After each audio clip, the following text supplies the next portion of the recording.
தமிழ்நாட்டு அரசியலில் vote பேங்கை prove பண்ணாமல் ஒரு கட்சி தொடர்ந்து கூட்டணியில் இருக்கிறதுங்கிறதே ஒரு அச்சீவ்மெண்ட் அது. ராமதாஸ் வந்து அவருடைய ஓட் பேங்க் எவ்வளோன்னு ப்ரூவ் பண்ண பிறகு தான் கூட்டணியில் சேர முடியுது. வைகோ வந்து அவர் ஓட் பேங்க் எவ்வளோன்னு ப்ரூவ் பண்ண பிறகு தான் இன்னொரு கூட்டணியில் சேர்ந்தார் அதிமுகவில். விஜயகாந்த் வந்து அவர் தனியாக நின்று அவர் ஓட் பேங்கை ப்ரூவ் பண்ண பிறகு தான் அதிமுகவில் கூட்டணி சேர்ந்தார். எல்லாரும் அவங்க ஓட் பேங்கை ப்ரூவ் பண்ணிட்டு தான் கூட்டணியிலே வந்து அவங்களால இணைய முடிஞ்சுது. அதுக்கு தகுந்த மாதிரி பேரம் பேச முடிஞ்சுது. நான் இதுவரையிலும் வந்து என்னுடைய ஓட் பேங்க் எவ்வளோங்கிறத தனித்து நின்று நாங்கள் இத்தனை % வச்சுருக்கிறோன்னு நான் ப்ரூவ் பண்ணலை. எனக்கான இன்ஃப்ராஸ்ட்ரக்சரில் அதில் பிரச்சனை இருக்குது. மூமெண்ட்டை கட்டி எழுப்புறதே எனக்கு பிரச்சனை இருக்குது. எனக்கு இருக்கிற சோஷியல் ஸ்டிக்மா யாருக்கும் கிடையாது. எனக்கு இருக்கிற எக்கனாமிக்கல் ஸ்டிக்மா யாருக்கும் கிடையாது. இதையெல்லாம் நான் வந்து எந்த பின்புலமும் இல்லாமல் யாருடைய பரிந்துரையும் இல்லாமல் நான் வந்து வெறுங்கையில் முழம்பு போடுறேன். அப்போ என்னுடைய வலிமை எனக்கு தெரியும். எப்போ நான் அதை வந்து குரலை உயர்த்தி பேசணும், எப்போ அழுத்தி பேசணுங்கிறது எனக்கு தெரியும்.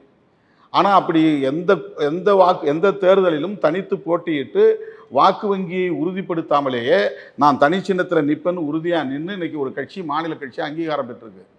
இது வந்து 4 முறை ஆட்சிக்கு வந்ததுக்கு சமம். விடுதலை சிறுத்தைகள் கட்சி 4 முறை ஆட்சிக்கு வந்ததுக்கு சமமாக நான் பார்க்குறேன். 4 MLA பெற்று ஒரு மாநில கட்சி அங்கீகாரம் பெற்றது. அப்போ நான் ஓட் பேங்கே ப்ரூவ் பண்ணாமல் எனக்கு வந்து 20 கொடுங்க 30 கொடுங்க நான் போய் கேட்குறேன்னா நான் பொலிட்டிக்கலாக வந்து எந்த அறிவும் இல்லைன்னு அர்த்தம் எனக்கு.